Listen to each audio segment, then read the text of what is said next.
नमस्कार, शारदा डायरी धार्मिक ज्ञान में आप सबका स्वागत है। आइए जानते हैं उपछठ कब और क्यों मनाई जाती है।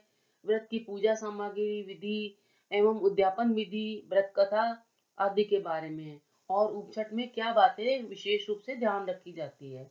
उपछठ व्रत भाद्र मास में कृष्ण पक्ष की षष्ठी तिथि को मनाया जाता है। इस व्रत को चंदन षष्ठी के नाम से भी जाना जाता है। इस व्रत को महिलाएं पति की दीर्घायु के लिए और कुंवारी कन्याएं मनचाहे वर की प्राप्ति के लिए करती हैं। इस दिन उपवास रखा जाता है। सायंकाल में स्नान करके स्वच्छ सुंदर वस्त्र पहनते हैं और उसके बाद चंदन का टीका लगाया जाता है। व्रती शाम को मंदिर जाते हैं, भगवान का भजन कीर्तन और दर्शन करते हैं और उपछठ व्रत की कथा भी सुनते हैं। चंद्रोदय होने पर चंद्रमा को अर्घ्य देकर उसकी पूजा करते हैं। पूजन के बाद भगवान को प्रणाम करके फिर व्रत खोलते हैं। उपछठ व्रत में ध्यान रखने योग्य बातें। इस व्रत में सूर्यास्त के बाद से चंद्रोदय तक खड़े रहते हैं, इसलिए इसे उपछठ व्रत के नाम से भी जाना जाता है। दूसरा, इस व्रत में शुद्धता व पवित्रता का विशेष ध्यान रखा जाता है। तीसरा, व्रत के दिन किसी पर भी क्रोध नहीं करते हैं। चौथा, इस व्रत में चंदन का टीका या चंदन मिश्रित जल का आचमन अवश्य करते हैं। पांचवा, दिन में शयन भी वर्जित होता है। व्रत की पूजा सामग्री। इस व्रत में पूजा के लिए कुमकुम, चावल, चंदन, सुपारी, पान, कपूर, फल फूल, सिक्का, दीपक, अगरबत्ती आदि की आवश्यकता होती है। छठ की पूजा विधि। भगवान को कुमकुम और चंदन का तिलक करने के पश्चात अक्षत अर्पित करें। सिक्का, फूल, फल, सुपारी चढ़ाएं। दीपक अगरबत्ती जलाएं। फिर हाथ में चंदन लेते हैं और इसके बाद छठ की और गणेश जी की कहानी सुनते हैं। इसके बाद पानी भी नहीं पीते हैं जब तक चांद न दिख जाए। चांद दिखने तक खड़े भी रहते हैं। चांद दिखने पर चांद को जल के छींटे देकर कुमकुम, चंदन, मोली, अक्षत चढ़ाते हैं और भोग अर्पित करते हैं। जल कलश से चढ़ाया जाता है और एक ही जगह खड़े होकर परिक्रमा करते हैं। अर्घ देने के बाद ही व्रत खोला जाता है। उपछठ व्रत की उद्यापन विधि। इस व्रत के उद्यापन के लिए पाव पाव भर के 8 लड्डू बनाए जाते हैं। ये लड्डू एक एक प्लेट में रखकर एक नारियल के साथ व्रत करने वाली 8 स्त्रियों को दिए जाते हैं। नारियल पर कुमकुम के छींटे भी दिए जाते हैं। एक प्लेट में एक लड्डू और एक नारियल विनायक जी को भी दिया जाता है। ये प्लेट घर जाकर भी दे सकते हैं या फिर भोजन करा के भी दे सकते हैं। प्लेट देते समय व्रती स्त्री के तिलक भी करते हैं, फिर नारियल देते हैं। उपछठ की कहानी।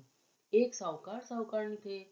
साहूकारनी रजस्वला होकर भी रसोई में सब काम करती थी। कुछ समय बाद उनके एक पुत्र हुआ। युवा होने पर उसका विवाह भी हो गया।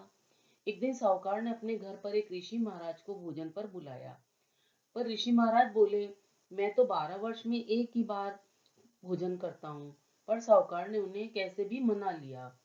साहूकार ने अपनी पत्नी को आकर कहा, आज ऋषि महाराज भोजन करने आएंगे। उस समय साहूकारनी रजस्वला थी और उसने ऋषियों के लिए फिर भी भोजन बनाया और ऋषि को भोजन परोसते ही उसमें उन्हें कीड़े दिखने लगे। ये देख ऋषि ने साहूकार और साहूकारनी को श्राप दे दिया कि तू अगले जन्म में बैल बनेगा और तेरी पत्नी कुतिया बनेगी। साहूकार ने ऋषि के पांव पकड़कर बहुत विनती करी। तब ऋषि ने कहा, तेरे घर में ऐसी कोई वस्तु है जिसे तेरी पत्नी ने नहीं छुआ हो? तब उस साहूकार ने छीके में पड़ा दही साहूकारनी उस ऋषि को पिलाया। ऋषि हिमालय पर तपस्या करने चले गए।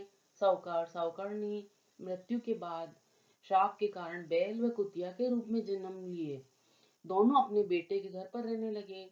साहूकार बेटा बैल को खेत में जोतता व कुतिया घर की रखवाली करती। एक वर्ष बीत गया। लड़के के पिता का श्राद्ध आया।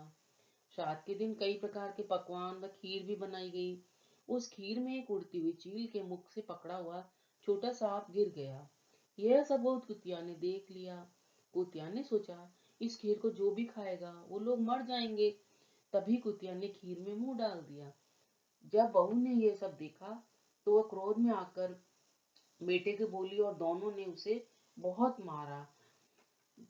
जब रात को हुई तो कुतिया बैल के पास जाकर रोने लगी और बोली, आज तुम्हारा श्राद्ध था, पकवान मिले होंगे। तब बैल ने कहा, आज खेत पर बहुत काम था और खाना भी नहीं मिला इससे। कुतिया ने भी अपनी बात बताई और कहा, आज बेटे बहू ने मुझे बहुत मारा। यह सब बातें बेटे ने सुन ली और बेटे ने अपने ज्ञान से बड़े ऋषि मुनियों को बुलाया और सारी बात बताई। तब ऋषि मुनियों ने कहा, तुम्हारे यहाँ जो कुतिया है वह तुम्हारी माँ है, वह बैल तुम्हारे पिता है। तब बेटे ने पूछा, मैं अपने माता पिता को इस योनि से कैसे मुक्ति दिला सकता हूँ? कृपया करके मुझे इसका उपाय बताइए। तब ऋषियों ने कहा, भाद्रपद मास में कृष्ण पक्ष की षष्ठी तिथि को कंवारी कन्याओं को ऊप छठ का व्रत करवा कर जब कन्याएं चांद को अर्घ दे तब उनको उस जल के नीचे खड़ा कर दो। उन कन्याओं के व्रत के पुण्य से तुम्हारे माता पिता इस योनि से मुक्त होकर स्वर्ग में स्थान प्राप्त करेंगे। बेटे ने ऐसा ही किया और लड़के ने माता पिता को मोक्ष दिलाया। हे भगवान, जैसे उनको मोक्ष की प्राप्ति हुई वैसे सबको देना, सबकी मनोकामना पूर्ण करना। आपको मेरी ये जानकारी अच्छी लगी हो तो कृपया वीडियो को लाइक शेयर सब्सक्राइब करना ना भूलें। वीडियो देखने के लिए धन्यवाद।